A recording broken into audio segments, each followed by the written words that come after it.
Assalamualaikum warahmatullahi wabarakatuh, rekan-rekan seputaran otomotif ya. Kalau kalian bingung ada uang sekitar 150 juta mau beli LCGC yang mana, tunggu dulu ya. Ikutin dulu video ini, mudah-mudahan menjadi referensi kawan-kawan semua.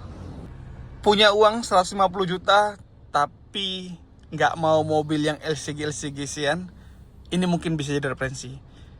Ini adalah Honda Jazz GK5 tahun 2015. Harganya itu di bawah 170 ya. Jadi yang GK5 2015 ini adalah yang free facelift, yang belum moncong ya. Kalau kita lihat muncungnya itu tidak terlalu panjang, yang pendek dia. Tapi seluruh bagian dalamnya ya mirip-mirip yang dengan facelift yang 2018 ke 2020 lah. Ya, jadi kita di sini ada Honda Jazz manual ya dengan putaran kompornya. Kemudian di sini walaupun manual tetap ada cruise controlnya. Nah, ini Honda Jazz yang berkelas juga ya. Ini kebetulan saya punya unit di tahun 2015, untuk kilometernya masih 60.000.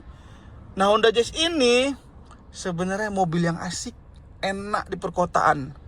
Dan mesinnya juga bandel. Secara durabilitas mesinnya diakui ya. Jadi Honda Jazz ini memang mobil-mobil yang tangguh di perkotaan.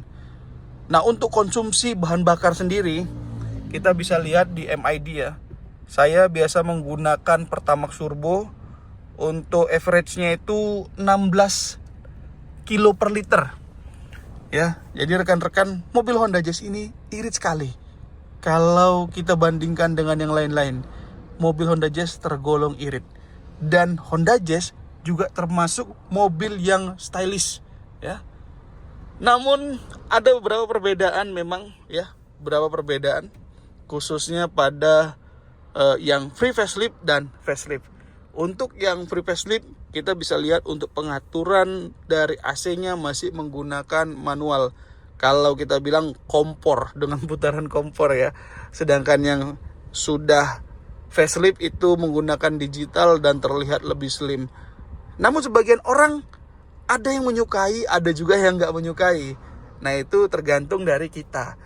Kalau saya pribadi dengan ornamen silver ini saya suka, sejujurnya saya suka. Kemudian perbedaannya itu pada untuk pilar A yang ini. Kalau yang facelift itu berwarna hitam. Kemudian plafon juga kalau yang facelift itu berwarna hitam. Sedangkan yang free facelift itu berwarna abu-abu ya. Ya, kalau secara kesan lapang memang enakan yang abu-abu sih. Tapi kalau modern ya yang facelift itu lebih modern, lebih bagus lah, lebih bersih, clean seperti itu. Lain-lain tidak banyak yang berubah. Semuanya hampir sama. Masalah yang lainnya juga sama. Oke, sekarang kita coba tes jalan. Ya, Honda Jazz ini adalah mobil yang ya compact, dibilang kecil juga tidak. Dia cukup, bagasinya ternyata cukup luas. Namun secara dimensi mobilnya cukup pendek memang ya. Sehingga untuk road noise, suara dari bawah itu ya masih kedengaran, tapi masih baik lah. Kalau menurut saya pribadi, setelah saya menggunakan Honda Jazz ini, masih baik lah untuk road noise-nya. Nah, untuk Honda Jazz sendiri, banyak orang bilang memiliki kaki-kaki yang lemah. Nah, ini menjadi isu yang selalu kita dengar ya, bahwasannya Honda Jazz itu memiliki kaki-kaki yang lemah. Kalau menurut saya, semua sih tergantung pemakaian. Memang Honda Jazz ini untuk pemakaian kaki-kakinya ini cenderung lebih cepat rusak. Tapi saran saya, ketika kita akan mengganti spare part, gunakanlah spare part yang aslinya agar ketahanannya lebih lama lagi. Jadi walaupun kita mengeluarkan biaya yang cukup banyak, tapi kualitas, durabilitas dari kualitas tersebut bisa dipertaruhkan, seperti itu ya. Nah, untuk posisi mengemudi sendiri, Honda Jazz ini luar biasa. Fun to drive, sangat enak dikendarai. Walaupun kita belok ke kanan, belok ke kiri, mobil ini selalu mengikuti instruksi tanpa ada kekosongan di setir yang kita kemudikan. Bisa kita lihat dari sini video ini sendiri ha. Mobil ini bergerak meliuk-liuk, gampang sekali kita mengendalikannya. Maka mobil ini pantas kalau dijadikan dulunya adalah mobil terbaik secara desain, secara ergonomis kita dalam mengendarai mobil ini enak sekali, badan kita tidak pegal ya. Ditambah untuk setir sendiri bisa menggunakan tilt and telescopic ya. Ini kita lagi jalan tapi fasilitas itu ada ya. Jadi untuk Honda Jazz sebenarnya walaupun dia mobil kecil tapi tidak bisa diacungkan sebelah mata ya.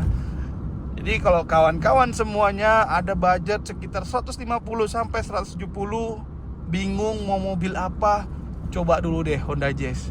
Nikmat, enak sekali dikendarai, responsif, mesinnya cepat, ya kan? Ketika kita bejek sedikit saja gasnya, mobil langsung merespon untuk berlari lebih cepat lagi. Luar biasa Honda Jazz. Untuk harga sendiri kalau saya lihat ya, after sales Honda Jazz ini memiliki harga yang cukup baik, yang harganya itu nggak turun-turun.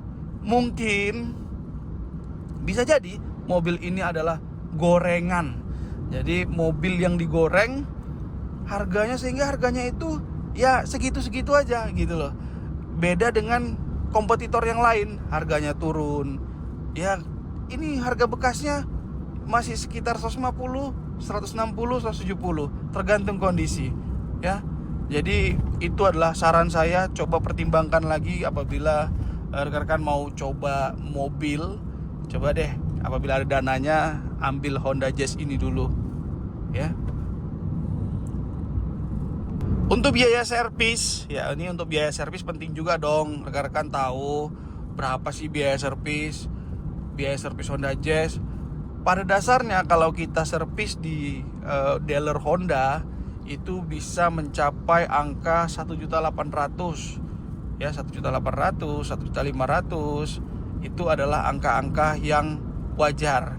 Ketika kita ada ganti spare part yang original ya, seperti link stabil itu kan harganya cukup kalau yang ori itu 450-an lah.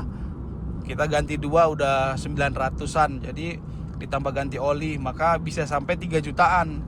Tapi kalau rekan-rekan mau hemat terkait perawatan Honda Jazz ini, ya sudah cari bengkel terpercaya, olinya beli saja di Honda. Jadi olinya genuine, servisnya tetap rutin. Nah itu tadi saran dari saya. Mungkin itu ya terkait Honda Jazz. Nanti kita tunjukkan lagi eksteriornya seperti apa. Kalau ada yang mau ditanya silakan di komen di bawah. Tolong dukung video kami dan channel kami agar lebih berkembang lagi. Terima kasih, bye.